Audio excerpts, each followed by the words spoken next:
You have asked me to teach dependent origination, and ever since you brought the chart from Malaysia, you wanted to understand it more.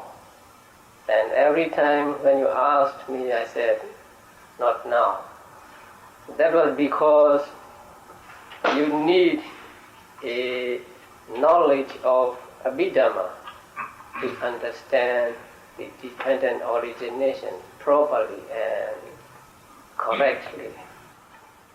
And then at one time I gave talks to you on the basics of Abhidhamma. So after those talks I thought it might be time to teach dependent origination to you. But there is one more thing you need to understand, and that is Patthana, which is part of Abhidhamma. And it is important that when you study dependent origination, you study it along with the Patthana conditions. Because without Patthana conditions, you may misunderstand the relationship between links in the teaching of dependent origination. And so you may misunderstand or you may not understand properly. So it is also important that you have a basic understanding of Patthana also. Both dependent origination and Patthana teach the law of cause and effect. But there is a difference between method of teaching. The dependent origination teaches that, say, A is a condition for B to arise, or B arises dependent upon A. And then B is a condition for C, and C arises dependent upon A, and so on.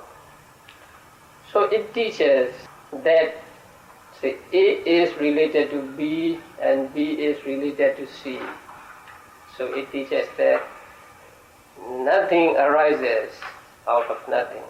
So whenever something arises, it depends upon some other thing for its arising. But Patthana teaches more than that.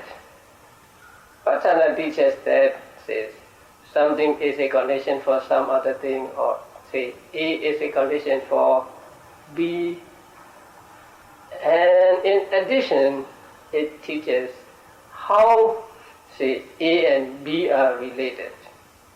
So it is not just saying A and B are related, but it teaches that A and B are related, say, in some way. So in the way they are related.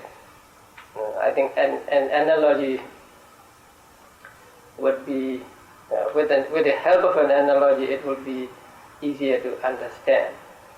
So if I say Mr. A is related to Mr. B, it is like dependent origination.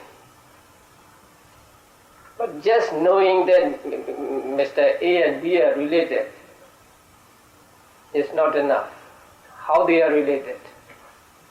So Patthana is like saying Mr. A and Mr. B are related as, say, father and son, or as an elder brother and younger brother, or as a relative, as a friend, or as cousins, and so on. So Patthana adds the mode of relationship between the two, in addition to saying that they are related. So tonight and tomorrow I will talk on the very basics of Patthana, so that you get just enough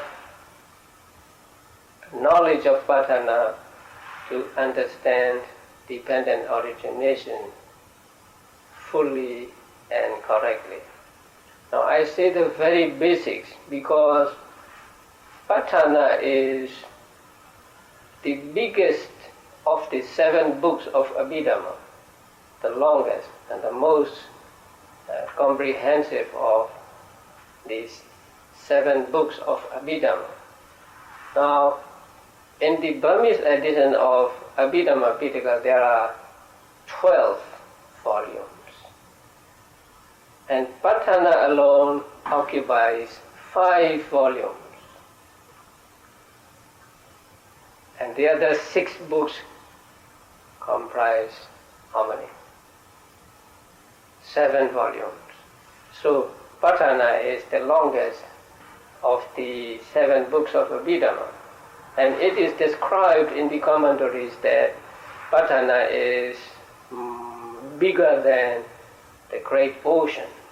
Now the ocean is very big and you cannot see the coast of the ocean, but still the ocean is limited by the coast.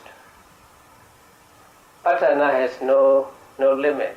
It's very wide and very comprehensive and very deep. So we cannot cover the Patthana in 1 talk or 2 talks, or even if we spend 2-3 years, we may not cover the Patthana in its entirety. So during these 2 days, I will give you the very basics or very fundamentals of Patthana so that you can understand, you can get enough understanding of Patthana in order to understand the dependent origination. In the book of Abhidhamma, in the book of Patthana, Buddha taught what are known as 24 conditions. Here conditions mean something that produces some other thing, and something that supports some other thing, and something that both produces and supports some other thing. So all these 3 kinds of things are called conditions here, or in Pali they are called paccaya. Now these 24 conditions are given on a sheet distributed to you, and we'll go through them one by one. And I want you to memorize these 24 conditions, both in Pali and in English. The first of them is called Hetu paccaya, and the English translation is root condition. Now, I hope you know what roots are. What are the roots? There are 6 roots, right? Lobha, dosa, moha, and alobha, adosa, amoha, right? So alobha, adosa, amoha are the opposites of lobha, dosa, and moha respectively. Just as the roots of a tree keep the tree stable and firm, so these hetus, or these mental states, keep the concomitants firm object. So that is why they are called roots or hetu. For example, when you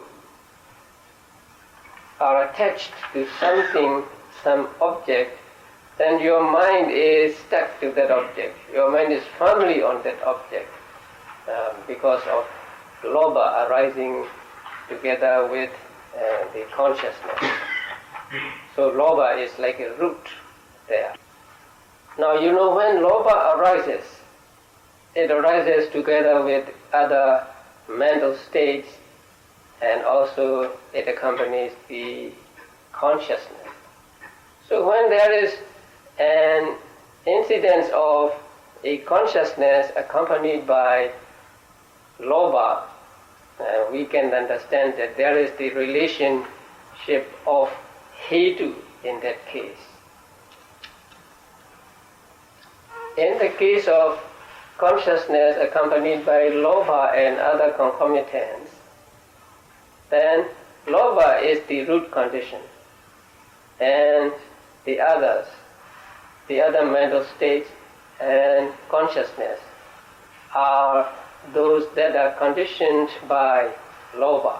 So their lobha is related to the concomitants by way of root condition. When you practice meditation, a wholesome consciousness arises in your mind. And that wholesome consciousness is accompanied by how many roots? 3 roots, or sometimes maybe 2 roots, the opposite of lobha, dosa and moha. So in that case, if you take alobha as a condition, then the consciousness and the other concomitants are those that are conditioned. Then if you take adosa as condition, then the other mental states and consciousness are the conditioned things. If you take amoha, the last one, as condition, then the others are conditioned. So here also, alobha is related to the other concomitants and consciousness by way of hetu condition. The same with adosa and amoha. Now when you see something, there is seeing consciousness in your mind. And seeing consciousness is said to be not accompanied by any of the roots. So in the case of seeing consciousness and its concomitants, there can be no root condition. So they are related not by way of root condition. Okay, what is the second root? Aramana pacchaya, object condition. So when you, let's say, when you see something, then there is the thing which is seen, and there is the seeing consciousness. Along with seeing consciousness, there are other mental states. Now, what is seen is an object condition for the seeing consciousness.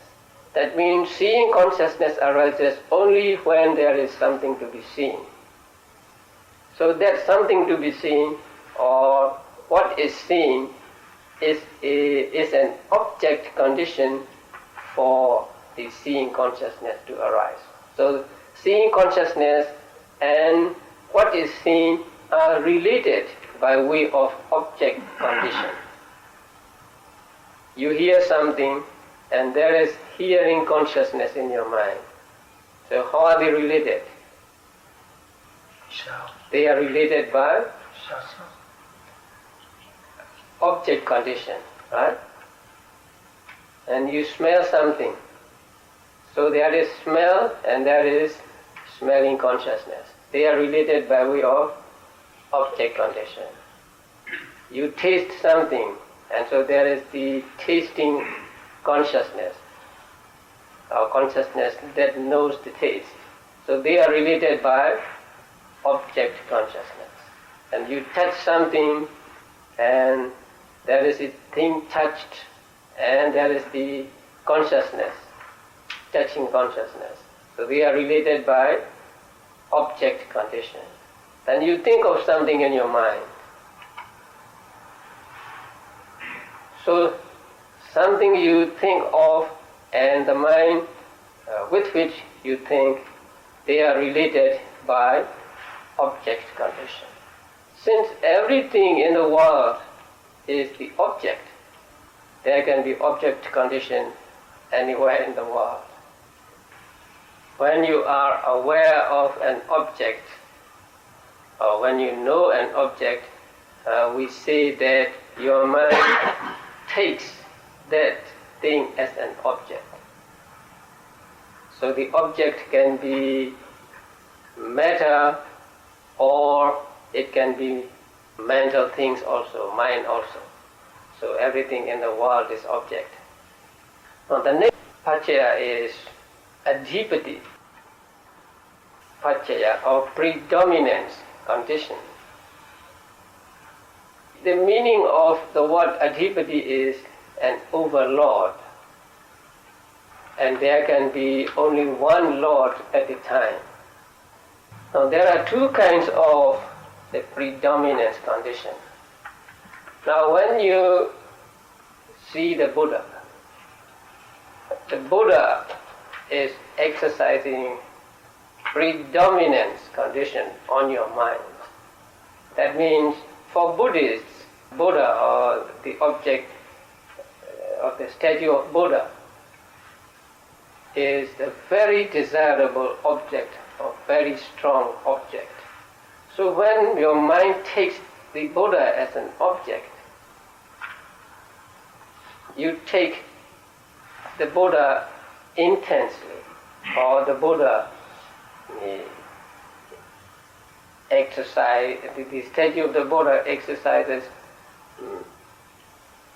firmly on your mind. And so that is called predominance, object predominance. So there are objects which are not just ordinary objects, but which are very desirable objects. So when the object is very desirable, there is this kind of relation between the object and the mind that takes that object as an object. And that is predominance. Object predominance relationship. Also, sometimes you are very much attached to something. You want to possess it very much. You think of it all the time. So in that case, that object becomes the predominant object for your mind. And so the relationship between that object and your mind is of predominance condition. It's predominance between the object and the mind that takes the object. Now there is another kind of predominance, and that is predominance among those that arise together, that arise at the same time, or that exist at the same time. Four predominant mental states. Any of you remember those four predominant mental states? Adhipati, yeah. Chanda, will to do. Virya, right? Effort. Citta, consciousness. And vimansa, wisdom or knowledge. So these four are called predominant states. So one of these four can dominate all other mental states. So when one is very predominant, for example, you have a very strong desire, not attachment, but very strong desire, say, very strong desire to practice meditation, then that desire, that wholesome desire becomes predominant. So in that case, that becomes a predominant condition, and the other mental states concomitant with it becomes those that are conditioned by it. So in that case, this predominance is called co-nascent predominance. That means predominance between mental factors, mental things arising together. Also the effort, consciousness, or knowledge can become a predominant factor. But they can be predominant only one at a time, because they are like head of states. So there can be only one head of state at a time. There can be only one president at a time. So in the same way, there can be only one predominant factor at a time. So any one of these four may be predominant at one time, and at that time, say, their relationship is by way of predominant condition. So there are two kinds of predominance. One is object predominance, and the other is cognizance predominance. So object predominance means very strong object exercising its influence over the mind. And cognizance predominance means something predominant among its concomitants. The next one is what? Anantara, right? And the English translation is proximity. Now, English translation by itself may not make much meaning, but they are convenient when we want to refer to that condition. But we have to understand the real meaning of the word. So the English word proximity means what? To be close, right? Near. But the word anandara does not mean close or near. Anandara means no gap, no intervening Dhamma.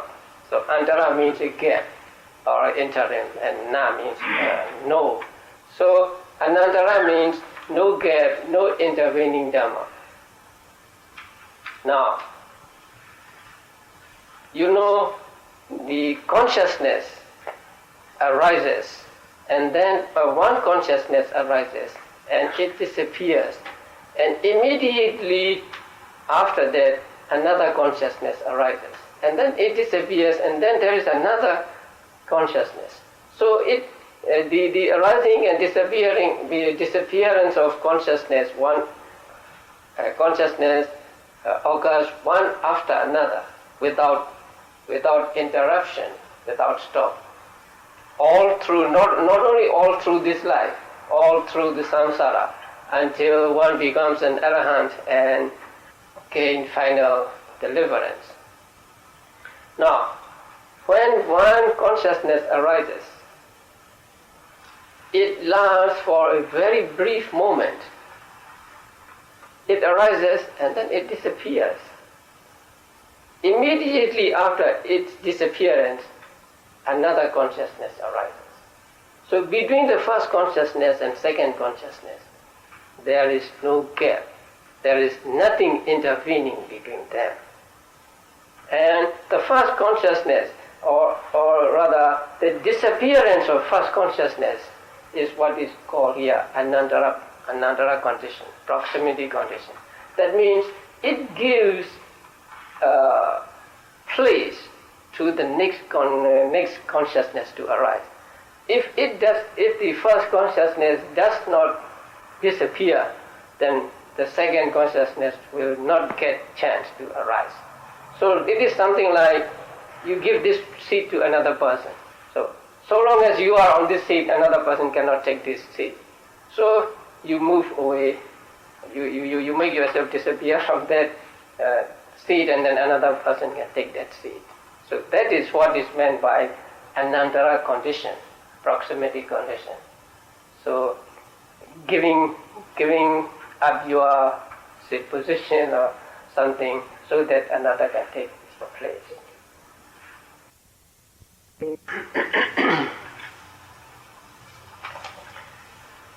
There is another condition only between different moments of consciousness.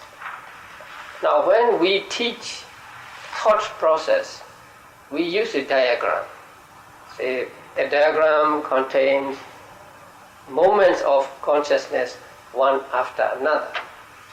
So sometimes students think that the thought process occurs as a connected line, but actually it is not that way.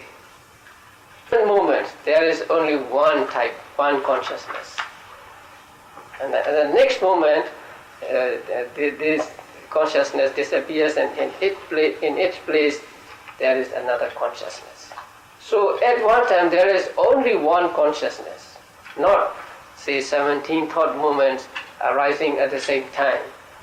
But we use a diagram, just let students understand that this is one thought process, this is one group of types of consciousness functioning together, taking one common object.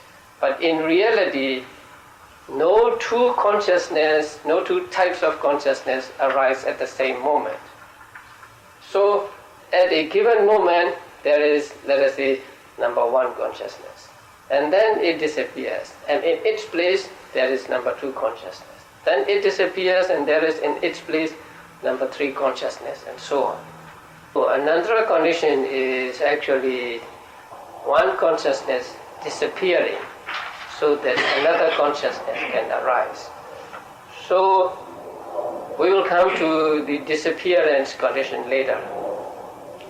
So disappearance and here, say, proximity or whatever the English translation is, they are actually the same.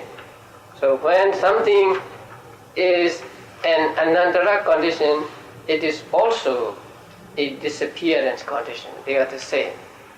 Before, say, number one consciousness disappears, number two consciousness cannot arise. So for the number two consciousness to arise, number one consciousness disappears. So the anandara condition is the same as disappearance condition. And the next one is samanantara condition. Samanantara condition is identical with anandara condition.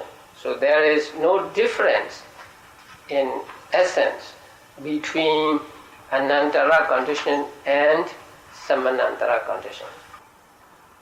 But why is there samanantara condition if anantara and samanantara are identical? Now it is explained in our commentaries that when Buddha taught, he taught taking into consideration well acquainted with the name Anandara, but others may be well acquainted with the word Samanantara. That depends on their past experience. So Buddha took into consideration the temperament of his listeners, and to suit the different temperaments of his listeners, he used different names for, say, one and the same condition or one and the same thing. That is why there are some repetitions, say, even in these 24 conditions. Okay, the next one is Sahajada Pacchaya, co-nascence condition. Now Saha means together, and Jada means to arise and to exist. So Sahajada means arising together or existing together. So in order to have this type of condition, then things must be together, things must arise together, and they must exist together. And then one is taken to be the condition, and the others are those that are conditioned. For example, let's take consciousness and mental factors. One consciousness arises, and along with that consciousness there are mental factors. Now we consciousness as Sahajada condition, and mental factors as those that are conditioned by consciousness. Or we can pick up one mental state, cetasika, as conditioned, and the other cetasikas and consciousness as those that are conditioned. Must arise and exist at the same time. They must be present at a given time. Since the basis of this condition is arising and existing together, there can be sahajata condition between mind and mind, between mind and matter, and between matter and matter. Because matter, different particles of matter also arise together and exist together. And mind and matter also, some matter also arise together and exist together. So there can be sahajata condition between mind and mind, mind and matter, matter and matter. When things arise together,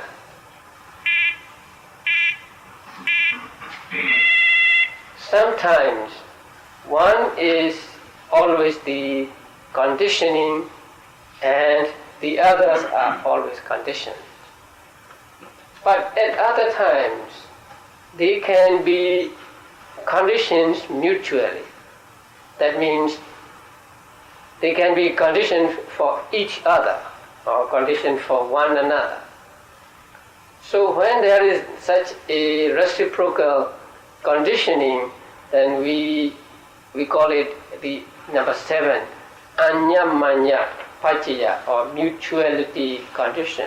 We can call it reciprocal or mutual. To get the anyamanya condition, then the things involved must also arise together and exist together. And existing together, they help each other. So the anyamanya condition is narrower in scope than sahajata condition.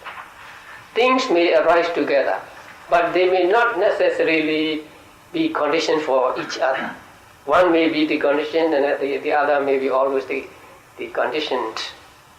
But with regard to anyamanya, then one can be conditioned. When one is conditioned, the other is conditioned. And when the other is conditioned, then the one is conditioned. So there can be reciprocal conditioning in this pachaya, anyamanya pachaya. Now I hope you know the 28 material properties, 28 rupas. Even if you don't know the 28, I hope you know among them 4 are primary elements, and the 24 are those that are dependent on those 4. So they arise together and they exist together. So there is a sahajata condition between them. But there is no anyamanya condition between the primaries and the dependent ones. Since they are dependent ones, they are always dependent on the primaries. So between primaries and dependent ones, there is no anyamanya condition, but there is sahajata condition. But among the 4 primaries themselves, one can be the condition and the other 3 can be conditioned. So in that case, there is reciprocal or anyamanya condition. So that is the difference between sahajata condition and anyamanya condition. So even in one arising of material properties, there can be only sahajata condition between so and so rupas, and also there can be anyamanya condition between the other material properties. And it is said that there can be mutual condition only between mind and mind, and matter and matter. So there can be no mutual condition between mind and matter. So they do not condition reciprocally.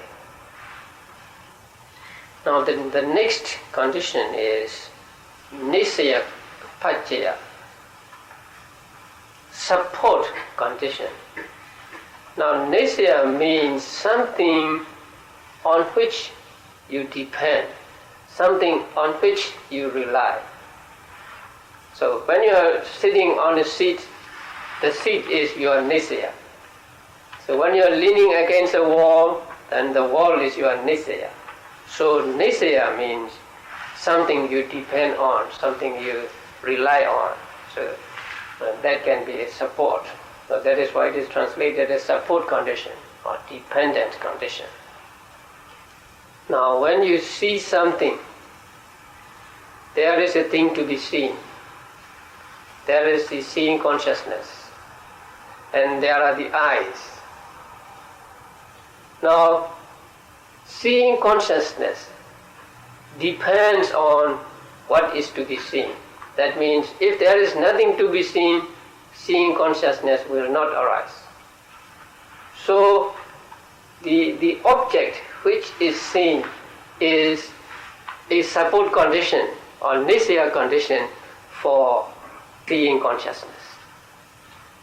And also, seeing consciousness depends upon your eyes. If you have no eyes, you will not see. Seeing consciousness will not arise. So, the eyes, or to be exact, the sensitive parts in the eye.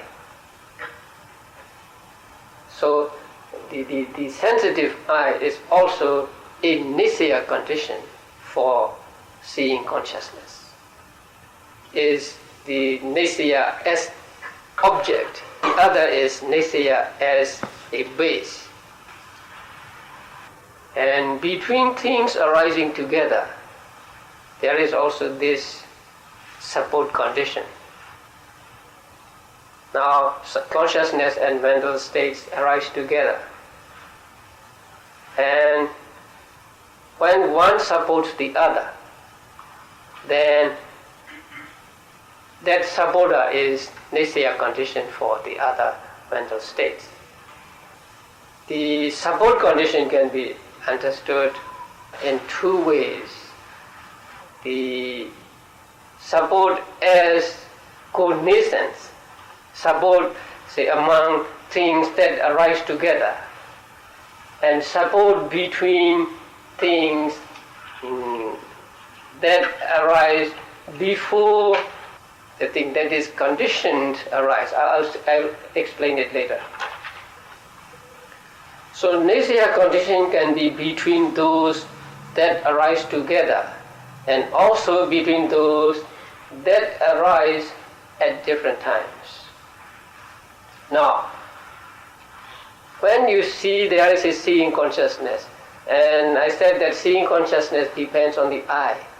Now, the eye arose before seeing consciousness arises. So when seeing consciousness arises, it depends on the eye, which has already arisen and which is still existing. So that kind of support is called, say, pre-nascent support. We'll come to pre-nascence later. So kinds of support here. Support between things arising together and support between things that arose at different times. The next condition is upanisaya, and it is translated as decisive support. Now, the upa in the word upanisaya means powerful or strong.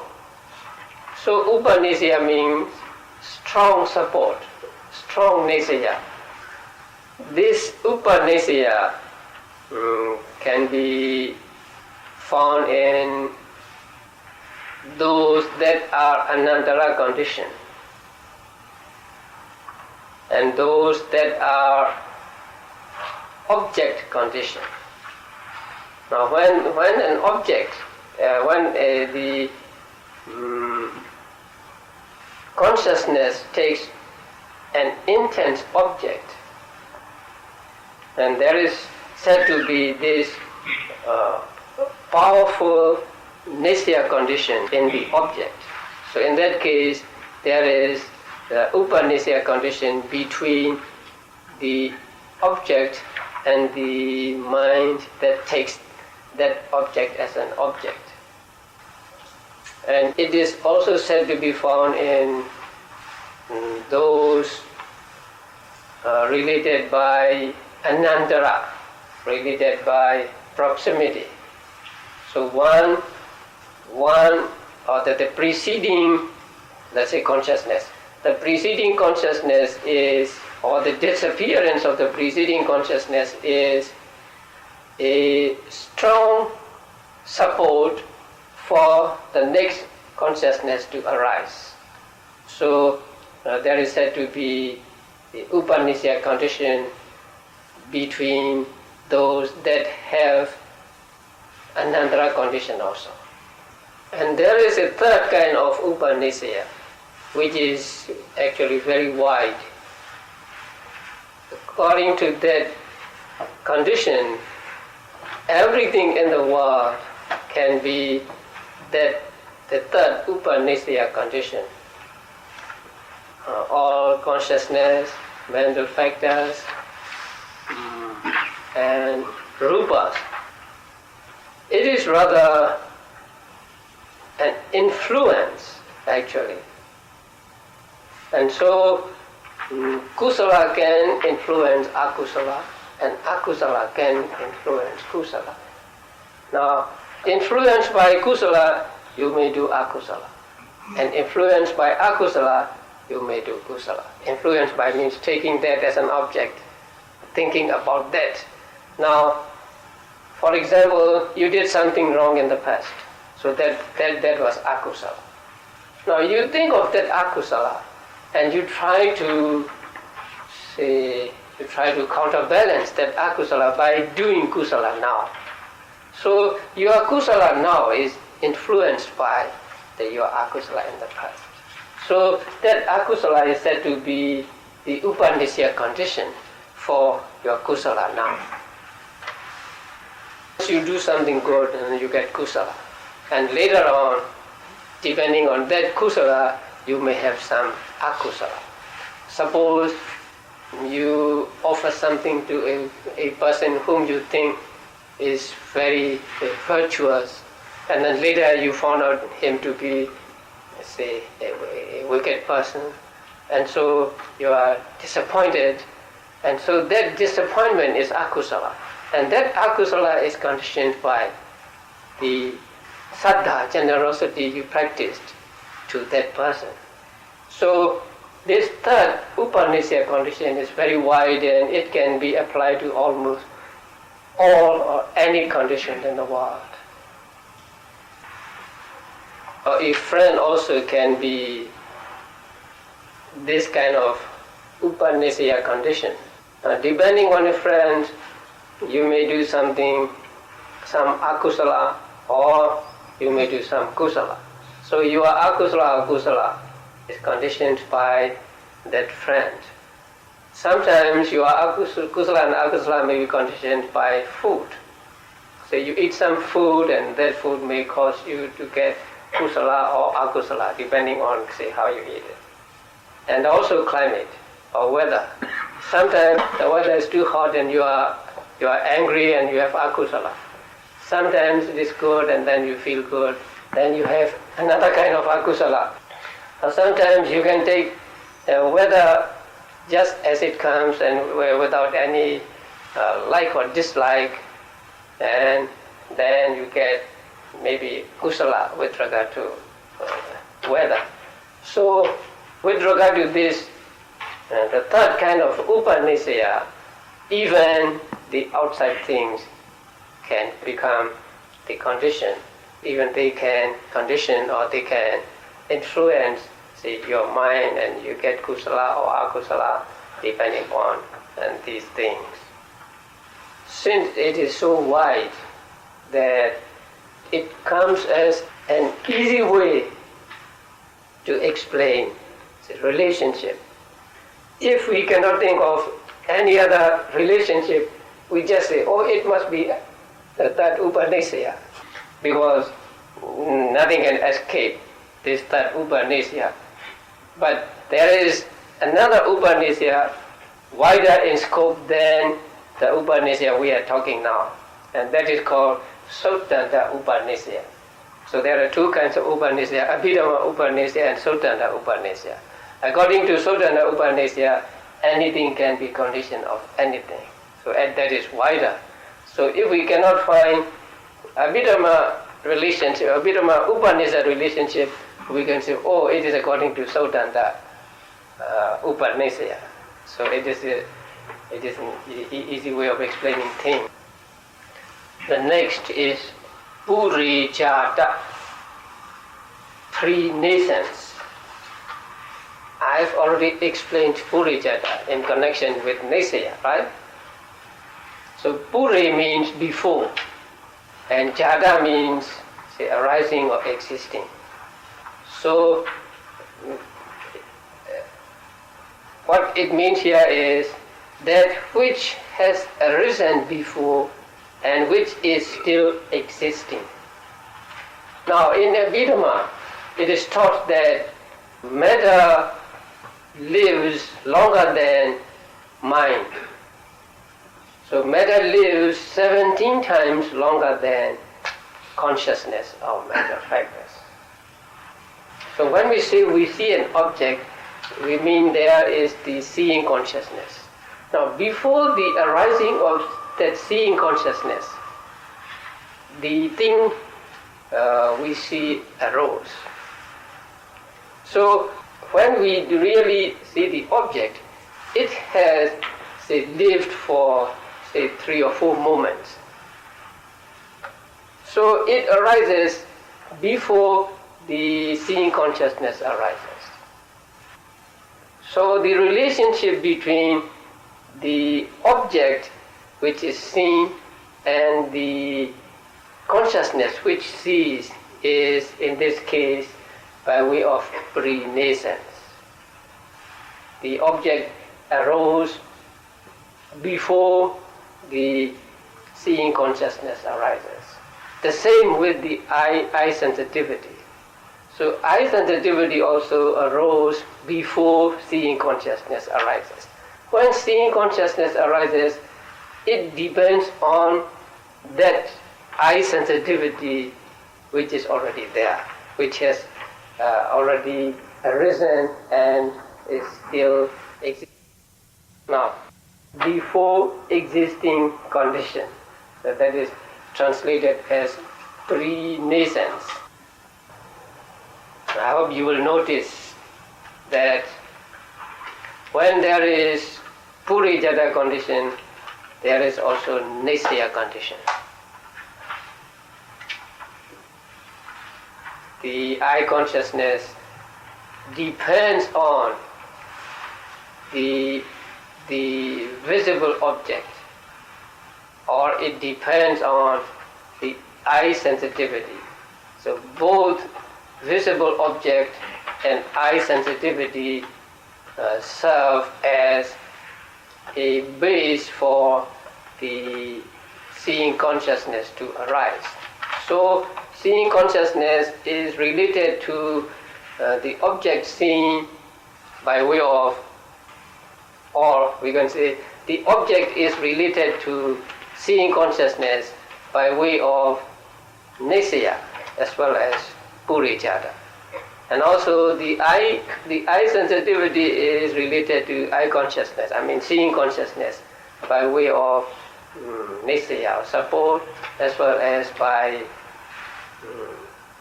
pre-nascence or Purijata. And also I think you notice that in order to be related by way of Nisaya and Purijata, they must be existing at the same time. If they are not existing at the same time, there can be no condition or no relation as Nisaya or Purijata. So whenever there is Nisaya or Purijata, there is also another condition, number 21. So we'll come to that later. Now the next one is Pacha Jata. Pacha means after, and Jata means arising. So it is a condition which arises after the one which is conditioned. It is the opposite of Puri Jata. So in Puri Jata, the condition arises first, and then what is conditioned arises later. But here, what is to be conditioned arises first, and then what will condition arises later. And in this relation, it is said that only Ceta and Cetasikas are conditioning, and Rupa is conditioned. That means Rupa has already arisen and existing when consciousness arises, and then it supports the material qualities to exist. So mind can support, so mind can influence matter which has already arisen and which is still existing at the time the mind arises. And so when they are related that way, they are said to be related by way of Pachajata condition. This condition is explained in the commentaries by an analogy of a species of vultures. It is said that in that species, the parent birds do not feed the young vultures, but these young vultures always have the expectation that their parents will bring food to them, but they never get the real food. But their body is sustained, it is said in our books, by that expectation. So that expectation supports their physical body until they are old enough to find food for themselves. Okay. How many have we finished? 11. I think we must stop here. So we'll continue tomorrow.